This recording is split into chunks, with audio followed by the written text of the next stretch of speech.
A few weeks ago, I put out a video about the languages each member of the Fellowship spoke. In that video, I asked whether people would be interested in a map video where I show where each of Middle-earth's languages was spoken, and the response was overwhelmingly positive. So I've put together one map of Beleriand and 4 maps of Middle-earth at different points in the timeline, as well as 2 extra maps showing where the 2 most common languages were spoken. So in this video, let's look at the language map of Middle-earth.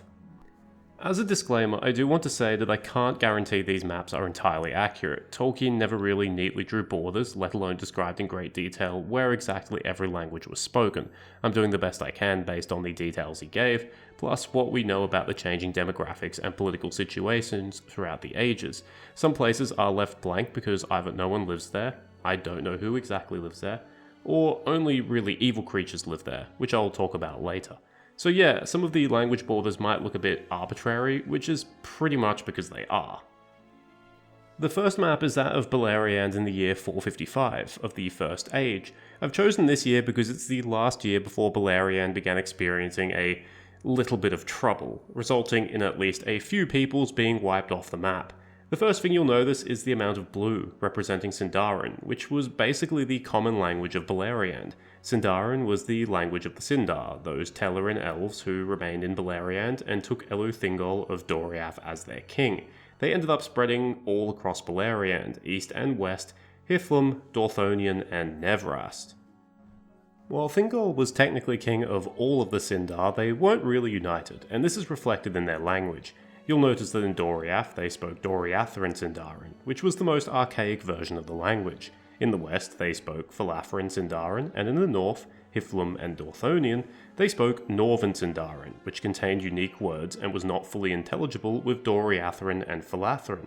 You'll also notice that in the east I've labelled Sindarin with a question mark. This is because I'm not exactly sure what they spoke in this region, and I'll touch on that in a moment. Obviously, the Sindar were not the only elves in Beleriand. The Noldor, led by Feanor and Fingolfin, returned to Middle-earth in pursuit of Morgoth. The Noldor spoke their own dialect of Quenya, which they shared with the Vanya. But when King Thingol learned of the kinslaying at Alcalonde, he forbid Quenya from being spoken in his realm. Now, the Noldor could have continued speaking Quenya, but they decided against it because many of their new subjects were Sindarin, and they liked learning new languages anyway. So Quenya became a secondary language, and would eventually become relegated to being a language of law and prestige. So the newly founded Noldoran realms ended up adopting the languages of the local Sindar. High King Fingolfin in Hithlum and Angrod and Egnor in Dorthonion adopted Northern Sindarin, presumably as did Turgon in Gondolin. However, Finrod and Nargothrond ended up adopting Falatheran. The one place where I'm confused is East Beleriand, because East Beleriand was taken by the sons of Feanor, who were fairly hostile to King Thingol and Doriath. Geographically, Doriatheran was the closest dialect to East Beleriand, but I'm not sure if the Feanorians would have taken up speaking the language of their rival. While it's possible, I also wouldn't be surprised if those in East Beleriand ended up speaking Northern Sindarin, like the Noldor in Hithlum and Dorthonion ended up speaking, or whether they ended up creating a new dialect entirely. In the end, it doesn't really matter. When the elves of Beleriand were reduced to just a few holdouts towards the end of the First Age, all of the dialects ended up merging into one anyway. One of these later refuges is already marked on the map, the Mouths of Sirion, because a small haven was established there before everything started falling apart. Sindarin and Quenya weren't the only 2 elven languages spoken in Beleriand. The other was Nandoran. The Nandor were Telerin elves, so related to the Sindar, who split from the Great Journey before the Misty Mountains, and instead settled in the forests around the River Anduin. However, many years later, a group led by a king named Denethor crossed the Blue Mountains and settled in Osiriand. There, they developed a new dialect of Nandoran called West Danian. The lore behind the name is that the first leader of the Nandor was Lenwë, or Dan. Yep, just Dan. So the language was called Danian. We never found out what happened to that guy, by the way.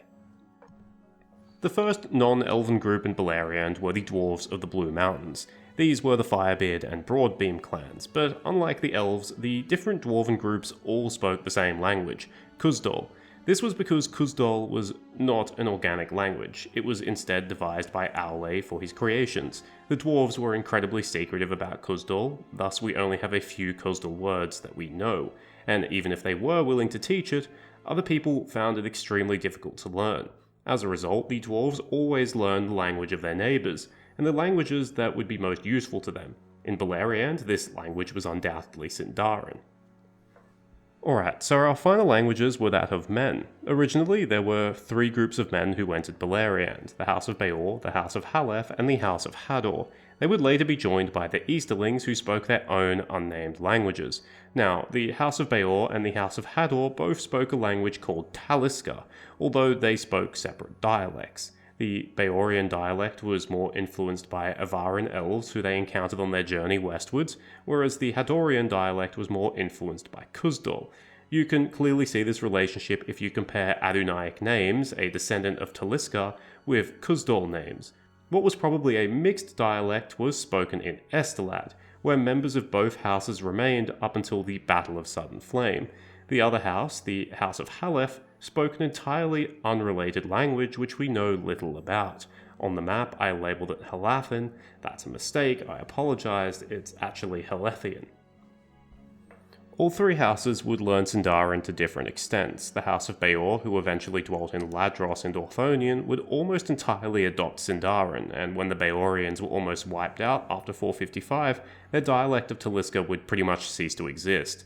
The Hadorians, who dwelt in Dor Loman, learned Sindarin but retained a strong use of their own language, leading to it being the version of Talisker that survived, and that was where Adunaic, the language of the Númenóreans, would come from. As for the House of Halef, they also learned Sindarin but spoke it less well than the other houses. Their language, Halethian, would basically cease to exist by the end of the First Age, following a civil war within the House of Halef and their merging with other peoples. Okay, let's skip forward to the year 1200 of the Second Age, the centre point of arguably the most prosperous period of the age. I'm using a map provided by the Rings of Power marketing team, which is reasonably accurate to the time period. More forests, bigger coasts, no Arnor and Gondor.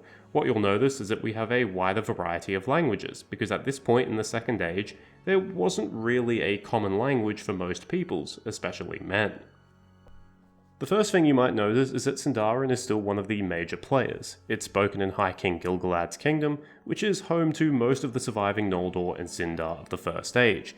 During these years, Gil-galad's influence extended up until the Brandywine River, but he did have a vassal state further to the east, Eregion, which was established between the Misty Mountains and the River Bruinen, and primarily inhabited by the Noldor.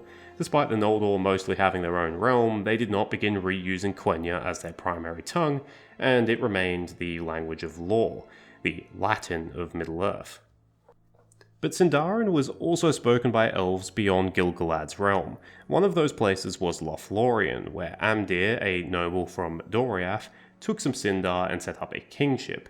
On the map I've written it down as Sindarin and Nandoran because while Lothlorien would eventually end up being a Sindarin-speaking realm, we're not exactly sure when this transition happened. It might not have happened until after the destruction of Eregion, where many Sindarin and Noldoran refugees fled through Moria to Lothlorien. 1200 of the Second Age was only a few centuries after Amdir became king, so Sindarin might not have completely replaced Nandoran just yet. The other place it was spoken was in Ethelond, the famous elven port which could be found in the lands that would later be known as Gondor. Ethelond was founded by 3 ships of Falathrim who escaped from the sacking of the Falas, and instead of settling at the Isle of Bala, they instead sailed much further away where Morgoth would not be able to find them. Their number was later increased by Nandoran elves who were travelling south, but we can probably assume that Sindarin remained the language that was spoken there. Another place where Sindarin was widely spoken was Númenor. It's not on this map, but I'll talk about it nevertheless. At this time, there were 3 languages used on Númenor. The native language was Adunaic, the descendant of the Hadorian dialect of Talisker. However, pretty much all Númenóreans at this time also knew Sindarin, which they used to communicate with their elven friends. The third language was Quenya. Like with the elves, it was mostly a language of law and prestige, but the Númenóreans would take their names in Quenya during these years, although they also took names in Adunaic. On the map, you can see a small bubble of Adunaic at the early Númenórean port of Londare, but true Númenórean colonization of Middle-earth would not truly begin for another few centuries. Upon their return to Middle-earth, the first men that the Númenóreans encountered were actually distant kinsmen to them.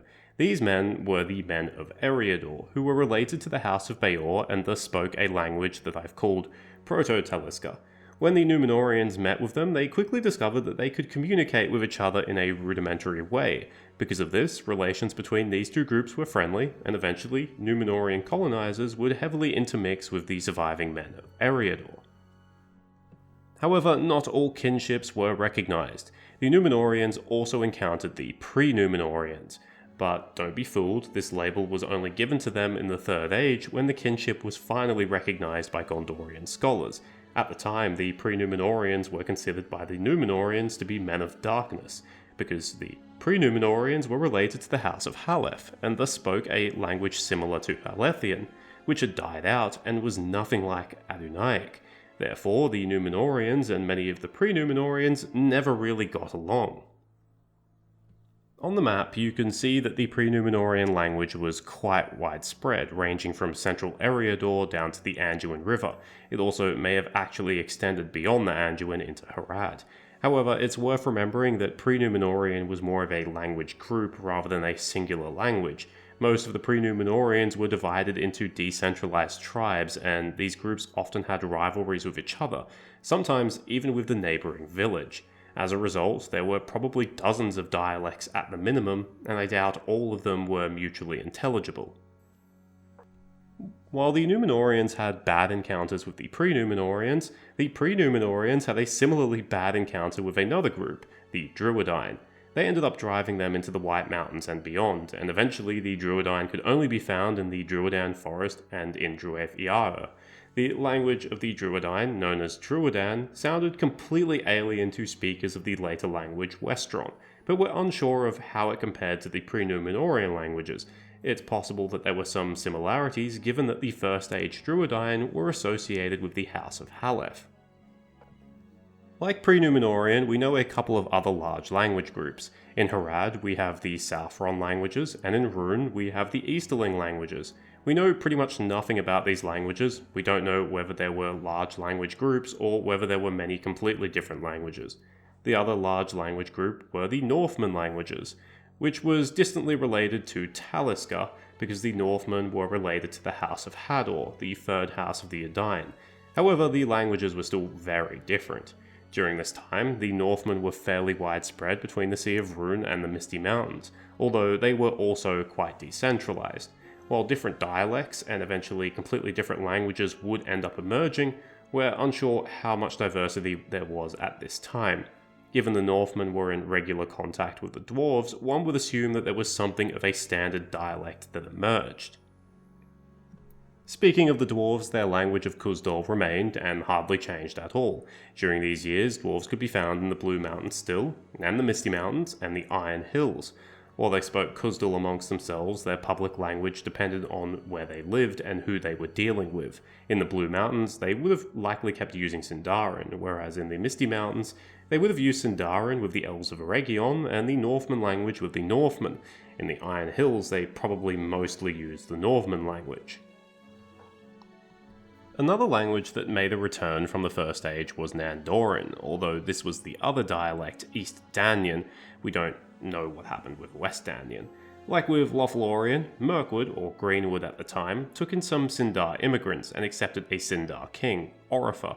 However, Orifer and his Sindar were more interested in adopting the culture and lifestyle of the Nandor, often known as the Sylvan Elves. So unlike Lothlorien, which was gradually Sindarized, Greenwood was not. At the time, the Nandor inhabited the entirety of the forest, although this would soon change. There were two more languages that were possibly around at this time, that of the men of Angmar, which I have given the unofficial name Angmarim, and that of the hillmen of Rudaur, which I've called Hillmen. Now, we do have some evidence that men lived in Angmar at the time, and that they may have been related to the Easterlings of the First Age, specifically the people of Bor. So if this is the case, Angmarim might have been an Easterling language, so totally unrelated to the other languages in Eriador. As for the Hillmen, we're far less certain. We don't actually know if they lived in Rudaur at the time, and who they were actually related to, if anyone at all. If they were related to the men of Angmar, they probably spoke a dialect of Angmarim. If they were pre-Numenorians, they would have spoken a dialect of that language. It's possible that they spoke a language related to neither of them. We just don't know. This is a common problem. Okay, let's move on to 3320 of the Second Age, the year that Gondor and Arnor were founded. As you can see, I'm using a more modern map of Middle-earth because it's far less anachronistic, but still definitely not perfect. Rohan, for example, did not exist at this time. But you can see that there's been quite a lot of major changes, and that's because the second half of the Second Age was a fairly tumultuous time period. There was a lot of war, and there was extensive Numenorian colonization. Let's talk about the returning languages that haven't suffered great catastrophes. Khuzdul is spoken in much the same places, although the northern parts of the Misty Mountains are now contested territory. Angmarim is still spoken in Angmar. Druidan is also spoken in pretty much the same places, maybe further away from the coasts. The Nandor of Greenwood have withdrawn from the southern half of the forest due to a number of reasons. One was getting away from the growing influence of Khazad-dûm, and two was to get away from the growing power in Mordor. Many groups of Easterlings have pushed westwards, so it's logical to assume that their languages were also spoken across larger areas. And as for the Southron languages, they've retreated from the coast thanks to Numenorian colonization. The extensive Numenorian colonization has resulted in the creation of a new language, one of the most important languages in Middle-earth, Westron. When Adunaic-speaking Numenorians began to colonize Middle-earth, they found themselves outnumbered by the native men. In the Westlands, these men were largely pre-Numenorian in background. These men obviously needed a way to communicate with each other, so over time, Adunaic mixed with the local pre-Numenorian languages to become a new language, Westron. Clearly still traceable from Adunaic, but distinctly different, especially when the language was softened with words from Sindarin following the downfall of Numenor. Thanks to Numenorian influence and power, Westron spread like wildfire, and by the end of the Second Age, it became the native language of most men who dwelt in Eriador, much of Gondor, and even as far south as Umbar, at the expense of the Southron languages. Thanks to its prevalence, it started to replace Sindarin as the common language, so many elves and dwarves started to learn it as well. I want to take this time to talk about who else spoke Westron. Orcs. Yes, plenty of orcs spoke Westron. Now, some orcs did have their own languages, which were usually just completely bastardized versions of other languages, but because there were lots of different orc tribes, especially in places like the Misty Mountains, they needed a way to communicate. So many of the orcs in these places, and even in places like Mordor, ended up speaking their own vulgar version of Westron. Sauron did invent black speech for his servants, but it wasn't really widely adopted by them, except for those in the upper echelons. Unfortunately, the rise of Westron coincided with the downfall of the pre-Numenorian languages. Following the destruction of their forest homelands in Enedwaith and Minhiriath, the pre-Numenorians in the north were left with just a couple of holdouts, Dunland, Erinvorn, and the coast of Enedwaith. In the south, things were a little better. At this time, much of western Gondor and the White Mountains were still independent of the Gondorian realm in exile. Thus, the pre-Numenorian languages remained the dominant tongue in this area, but the writing was still on the wall. But there was another language doing worse than the pre-Numenorian languages, and that was the other half of Westron, Adunaic. The downfall of Numenor resulted in the deaths of most native Adunaic speakers. There would have been Black Numenorians still using it further to the south for years to come, but in the Westlands the language was mostly dead. This was because the Westlands were mostly settled by faithful Numenorians who preferred the use of Sindarin, because Adunaic was associated with the shadow that had overcome Numenor. One exception was in Belfalas, settled by a Numenorian family, the later House of Dol Amroth, before the faithful/kingsmen split in Numenorian society emerged. As a result, Adunaic didn't become taboo in Belfalas and survived for much longer, and even in the late Third Age, Adunaic names were still being given to children. I already mentioned that Sindarin was replaced by Westron as the common language, but the language was still fairly widely spoken. The War of the Elves and Sauron saw the destruction of Eregion and the withdrawal of Gil-galad's kingdom behind the River Lune. This greatly reduced the territory in which the language was spoken, but the founding of Rivendell and the influx of Noldor and Sindar refugees into Lothlorien meant that Sindarin grew in other places. Interestingly enough, however, most Sindarin speakers in Middle-earth were now no longer elves, but men. Even though Westron was the most widely used language in the newly founded Arnor and Gondor, many noble families and those of Númenorian heritage spoke Sindarin, and Sindarin names were normal. In the case of the royal family, the kings actually still took Quenya names. One language that was brought to the brink of extinction but then bounced back was the Northman language. Around the time of the War of the Elves and Sauron, the Northmen were almost destroyed by Easterling invasion, surviving in small groups in the forests or mountains. These groups recovered, but many of them did so isolated from each other, gradually resulting in different groups of Northmen deviating from each other in terms of language and culture. It's difficult to say exactly how great these changes were in the Second Age, but the continuous tumultuous history of the Northmen throughout the Third Age would only further entrench these differences. Speaking of the Third Age, let's jump forward 1500 years to almost exactly the halfway point in the age, 1500. There hasn't actually been a huge amount of changes. In Greenwood, now Mirkwood, the Nandor or Sylvan Elves have withdrawn to the very north of the forest. The Easterlings have withdrawn eastwards a bit thanks to the dominance of Gondor and their Northman allies. Languages like Kuzdal, Sindarin, the Southron languages, and Angmarim are more or less the same. But there are some changes. Notably, Westron now almost completely dominates Gondor, with Western Gondor being conquered by King Taranon Falastur around the 7 and 800s. Now, the only holdout of the pre-Númenorian language in the south is in the White Mountains, where the Men of the Mountains still existed. These are the same men who were cursed by Isildur. They're unfriendly to outsiders, and they're slowly dwindling away. That said, even if the pre-Númenorian languages are effectively dead as a spoken tongue in Gondor, there are still pre-Númenorian names still floating around. For example, during the War of the Ring, the name Lord Forlong of Lossanac is made up of multiple pre-Númenorian parts, the name Forlong and the Arnak part of Lossanac. In the north, Westron might have actually diminished a bit. You might notice that I re-added the hillmen to the map. They threw off the shackles of Arnor a few centuries earlier. At this point, they may have reverted to a native tongue, but in all likelihood, Westron was probably still well known. Also, given Rhudaur was essentially annexed by Angmar, they may have been forced to learn the language of that people, assuming it wasn't very similar already. Another change is that the pre-Númenorians in Dunland had become their own culture by this point, the Dunlendings, and they spoke a language called Dunlendish. The other major change is in regards to the Northmen. They bounced back spectacularly during the early Third Age, and were around the height of their power at this point. By now, distinct cultures had very much emerged. You had the warlike men of Rhovanion between Mirkwood and the Sea of Rhûn. You had the more mercantile Northmen between the Celduin and the Carnan, the Proto-Dalemen, if you'd like. You also had the Valemen and the Woodmen scattered across Mirkwood and in the Vales of Anduin. These people were all closely related, but it's likely that by this point their languages had started diverging quite a bit. Finally, let's move on to the map of the Westlands on the eve of the War of the Ring in 3018. One of the first changes you'll notice is that there's a lot more empty space on the map, especially in the north. This is because things have not been great in the latter half of the Third Age. Most prominently, Arnor has been destroyed and Eriador has been largely depopulated. If there's not many people around, there's no languages around. You'll notice that Westron has been greatly reduced and that the Angmarim and the Hillman languages are gone, with both peoples having been destroyed or driven away at the end of the Angmar Wars.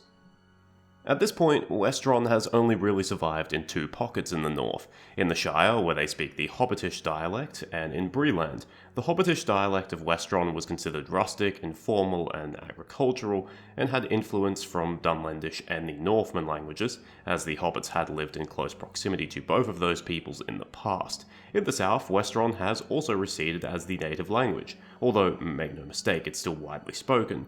In Gondor itself, the refined version of Westron was still the native language, and further to the south, I presume that Westron was still spoken in places like Harondor and Umbar. The reason I put a question mark below is that as Gondor's influence withdrew, I wouldn't be surprised if the Westron there ended up with a lot more Southron influence. Onto the other languages, you'll notice that many are the same or that there are minor differences. The Southron and Easterling languages probably grew in influence as Sauron's power grew. The Nandor, or the Sylvan Elves, stayed in their small corner of Mirkwood. The Druidan language would not have changed, as the Druidine remained a reclusive people. Notably, Kuzdal was no longer spoken in Khazad-dûm, as it had been lost, but was now spoken in Erebor, as it was the capital of Durin's folk. As for Sindarin, Ethelond was abandoned about 1,000 years earlier. But the surviving Dunedain of Arnor mostly settled in the Angle and might have spoken Sindarin as a day-to-day language. At the very least, the Dunedain there would have been just as fluent in Sindarin as they were in Westron. There's been some changes with the pre-Númenórean language. In the White Mountains, the Men of the Mountains had died out by this point, effectively rendering pre-Númenórean as a dead language in the south. However, the pre-Númenórean language, specifically Dunlendish, did make some minor gains. The Dunlendings were always encroaching on Rohan's borders and even crossed it at times, leading to some of the Rohirrim being quite a mixed people. In the lands around the River Adorn, it's probable that some of Rohan's subjects grew up learning both Rohanese and Dunlendish. At the very least, we know that some of the people in the Westfold could understand Dunlendish. Speaking of Rohanese, let's talk about the Northman languages. At this point, a few different distinct languages have emerged. In Dale, we have Dalish. In the Vales of Anduin and Mirkwood, we have the Northman language used by the Woodmen and the Men of the Vales, which includes the language of the Beornings. And finally, in Rohan, we have Rohanese. As I've said before, yes, it's Rohanese. Tolkien really did call it that. Rohanese is probably a mix of different Northman tongues. Their ancestors, the Aethiod, were originally refugees from Rhovanion, who then mixed with the Valemen. We're not actually sure how mutually intelligible all of these languages are, but we know they did have more in common with each other than Westron. And finally, I made 2 new additions to the map, but I hit them with some big fat question marks. The reality is that we have no idea who lived in Dorwinion, whether they were elves, Northmen, Easterlings, or even people of Dunedain descent from Gondor. Because we don't know who lived there, we can't really say what language was actually spoken there. If I had to guess, they might have been native Northmen speakers. The other addition are the Lossoth, the snowmen of Forokel. We don't know the name of their language, we don't know anything about it. It's probably completely unrelated to any other language in the Westlands. Before I finish up, I want to show 2 more maps of where the most 2 widely spoken languages in the Westlands were spoken, those 2 languages being Westron and Sindarin. As you can see, a lot of people in the Westlands were non-native speakers of Westron. We see firsthand that it's widely used in Rohan and in Dale and in the Vales of Anduin. We even see Beorn use Westron, and he's a bit of a recluse. We see the dwarves use it pretty much all of the time. After all, it's their public language.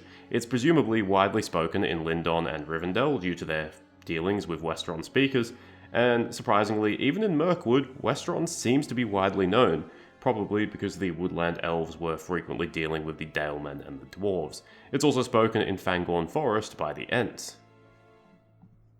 And even in places I didn't mark on the map, even if not widely known, there are people who do speak it. We're told that it's not widely known in Dunland, and those few Dunlendings who do speak it are far from fluent. It's a similar thing with the reclusive Lossoth. It probably wasn't widely known, but at least some of them do have a grasp on it. Once again, it's a similar thing with the Druidine. Their leader, Gunbury Gun, knows enough Westron to communicate, but he's clearly not great. We're not sure how well known it was in places like Dorwinion, Rhûn, and Harad. If not spoken by the regular people, you would think that nobility or emissaries or traders would probably be able to speak it to a decent extent.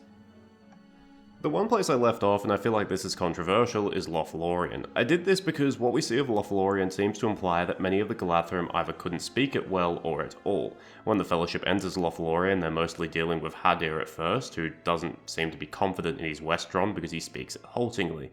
He also points out that his brothers, Rúmil and Orathin, don't really speak it at all. We also see Legolas and Aragorn communicating with other elves in Sindarin rather than Westron. This all sort of makes sense given that Lothlorien seems to be the elven realm which has the least amount of dealings with outsiders. Last but not least is the Sindarin map.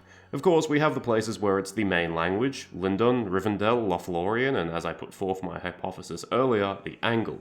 But it's also spoken in a couple of other places. One is Mirkwood. Now, Tolkien actually gave us mixed messages when it came to Sindarin's status in Mirkwood. In some writings, he implies that it's actually dominant. In others, he tells us that it was Nandoran, Sylvan, whatever it is. I still think it's very likely that most Mirkwood elves would have known Sindarin.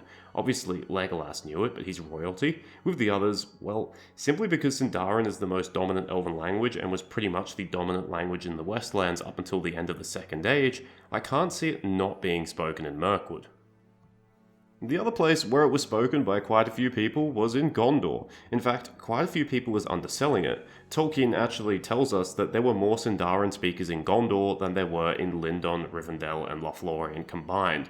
Honestly, this probably just tells us how few elves were actually left in these lands. But anyway, according to Tolkien, those of heavy Dunedain descent who mostly lived in or around Minas Tirith or in Dol Amroth still learned and spoke Sindarin quite regularly, sometimes daily.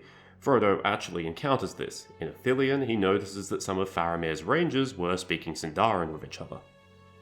Thank you for watching, I hope you enjoyed it or at least found it interesting. If you want videos about the individual languages, please let me know. With a lot of them, there's just far too much information to put into a video like this. If you're interested, I did already do one about Khuzdul, the Dwarven language. That's all from me, cheers, farewell, and remember, pretty much everyone in Middle-earth is multilingual, so what's your excuse? I'm basically just saying this to people in Anglo countries. I'm also saying this to myself.